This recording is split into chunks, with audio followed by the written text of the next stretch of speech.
नमस्कार साथियों, learn पावनम संस्कृतम channel पर आपका स्वागत है। साथियों, आज हम शुभ और तिङन्त पदम के विषय में जानेंगे। तो आइए साथियों प्रारंभ करते हैं। पद संज्ञा।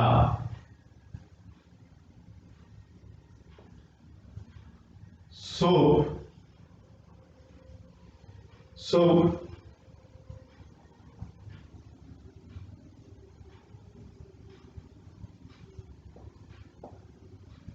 तिङन्तम पदम। पद संज्ञा होती है शुभ और तिङन्तम पद की। शुभ और तिङन्त पद की पद संज्ञा होती है। तो साथियों, ये हम सूत्र है, इसको अलग करके देखेंगे। शुभ और तिङ, शुभ और तिङ। आगे क्या लिखा हुआ है? अंतम, अंतम। जिसके अंत में, जिस शब्द के अंत में शुभ प्रत्यय होता है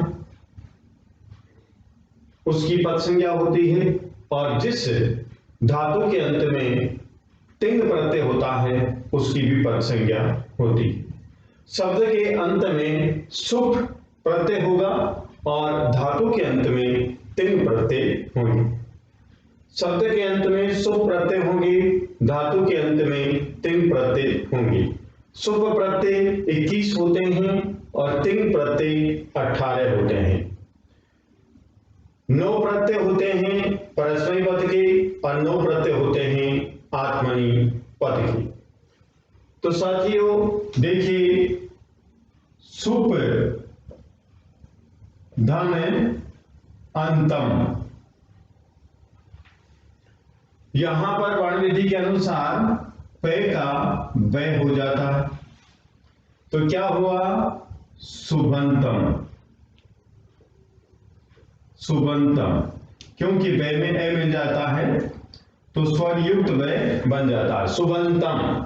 तो जिस शब्द के अंत में शुभ हो, जिस शब्द के अंत में शुभ हो तो उसकी पद संज्ञा होती है। ठीक है, उसी प्रकार से तिङन्तम,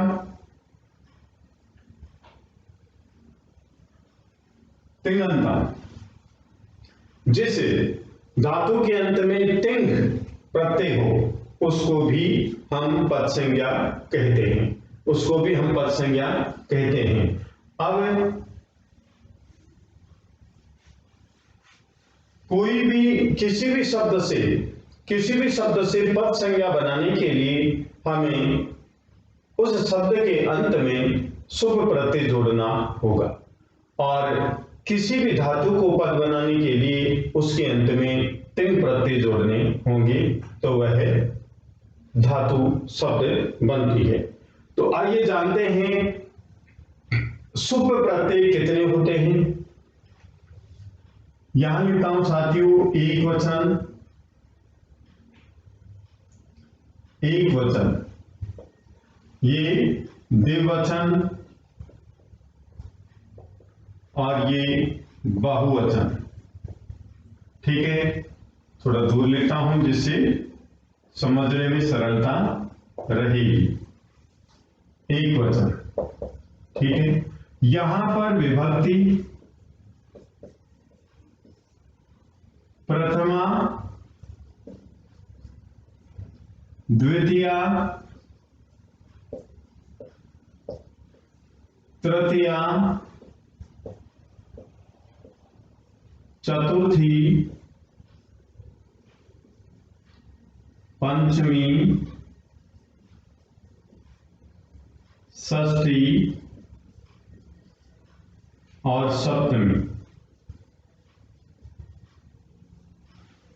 अब जो सुप प्रत्यय होते हैं वो देखिए, सु, आउ, जस, आउ,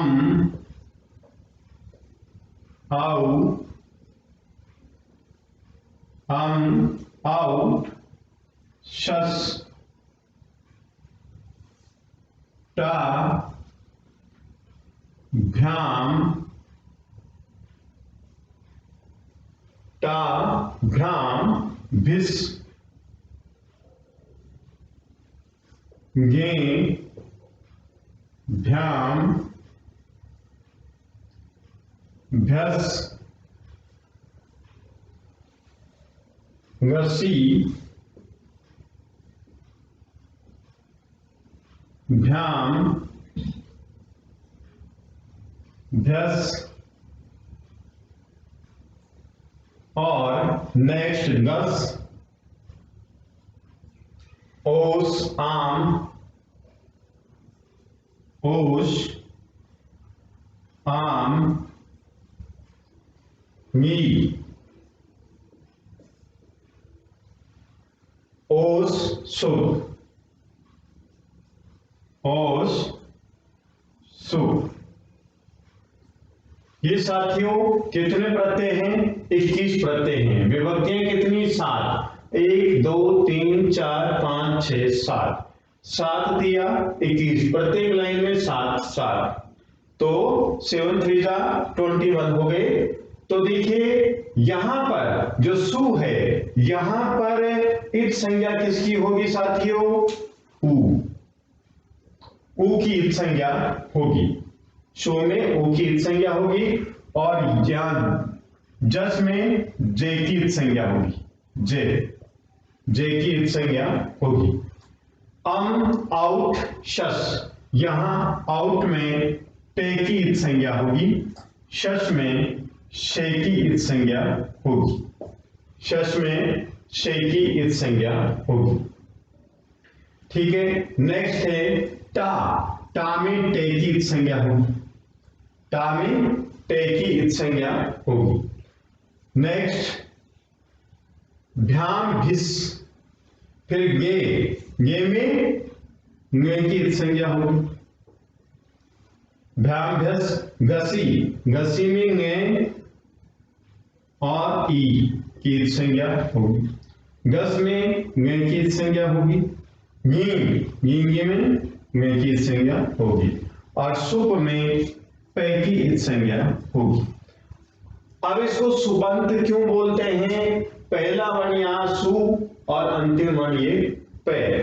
तो प्रत्याहार निर्माण के विषय में हमने पढ़ा कि सुप का मतलब है कि मध्य में आने वाले सभी वर्णों को सम्मिलित किया जाता है। सुप का मतलब पहला वर्ण ये और अंतिम वर्ण ये। इसको बोलते हैं 21 जो प्रत्यय हैं ये, इनको हम क्या बोलते हैं? सुप प्रत्यय बोलते हैं। जिनका अंत सुप से होता है वो सुबंत कहलाते हैं और जिनका अंत तिंग से होता है वो तिंगंत कहलाते हैं। तो इस प्रकार से हमारे ये कितने प्रत्यय हुए सुबंत?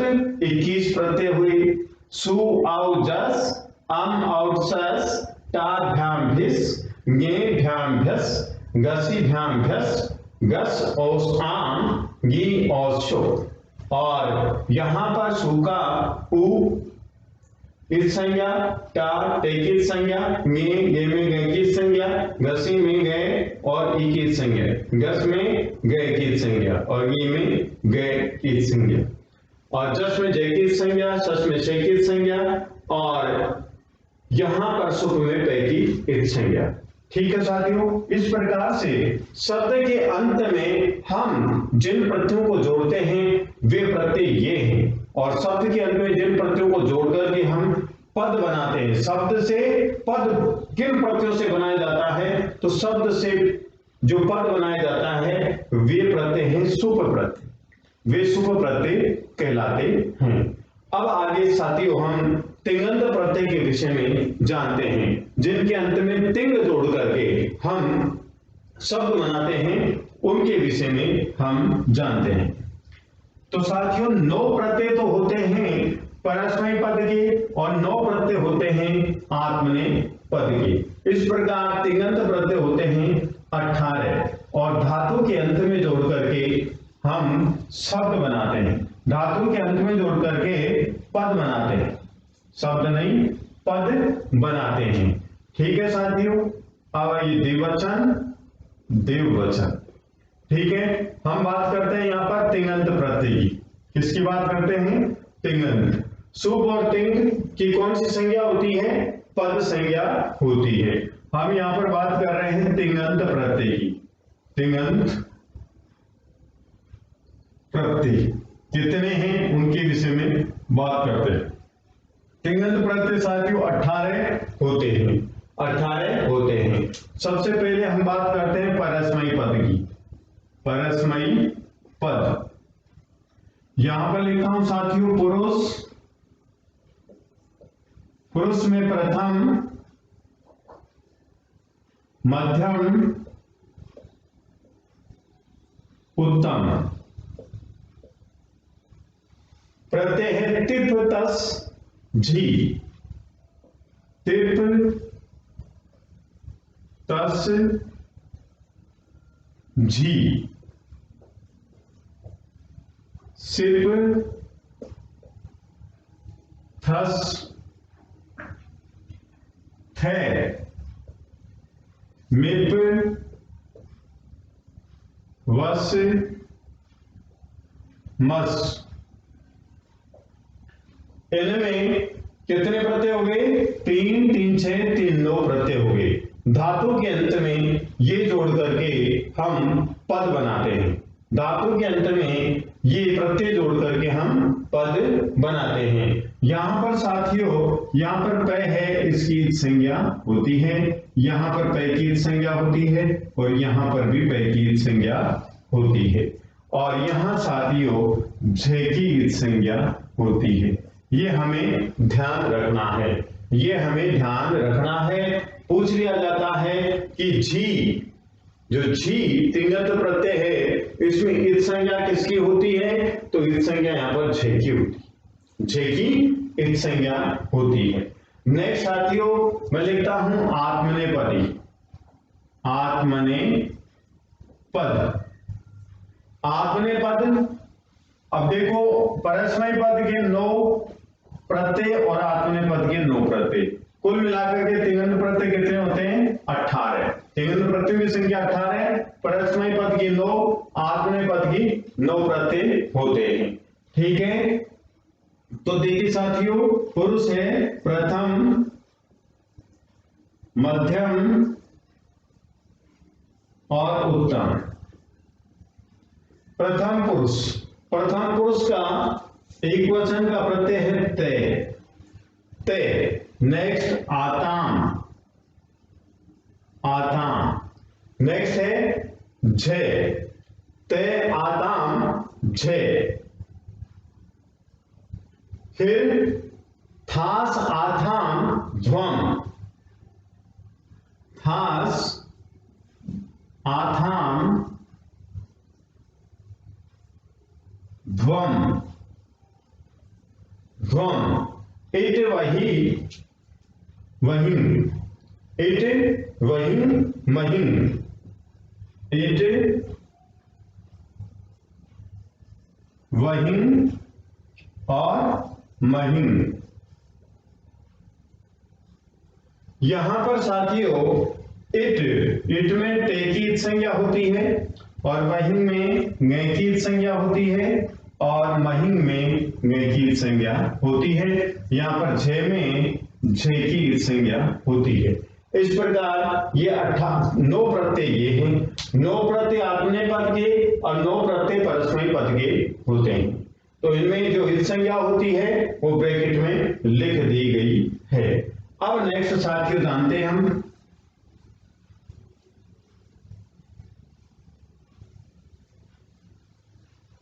अपदम ने प्रयुंजीत। अपदम ने प्रयुंजीत, इसका अर्थ है कि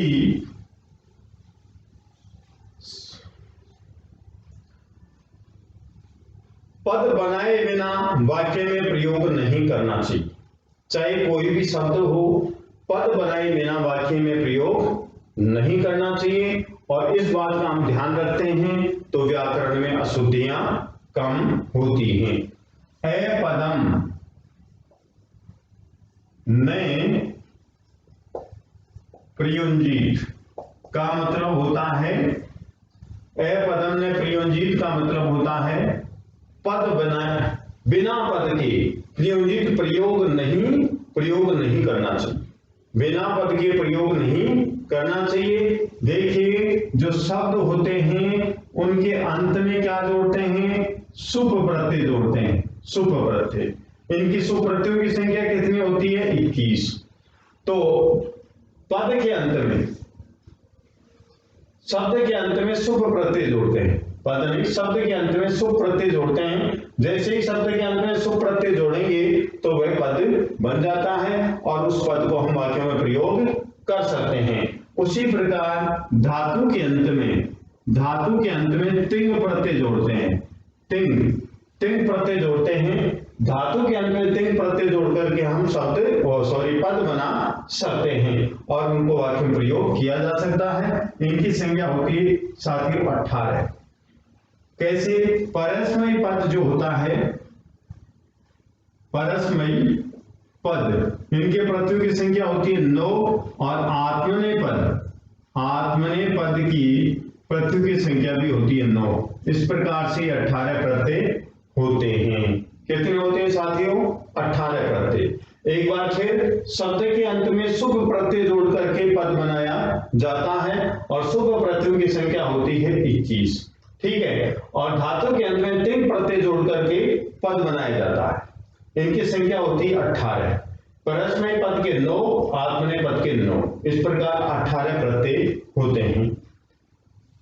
शब्द के अंत में सुप प्रत्यय जोड़ करके पद बनाया जाता है और शुभ जो प्रत्यय होते हैं इनकी संख्या 21 होती है। धातु के अंत में तिंग प्रत्यय जोड़ करके पद बनाया जाता है, तिंग प्रत्यय की संख्या 18 होती है। परस्मय पद के प्रत्ययों की संख्या होती है 9 और आत्मनेय पद के प्रत्ययों की संख्या होती है 9। इस प्रकार से 9 और 9 18।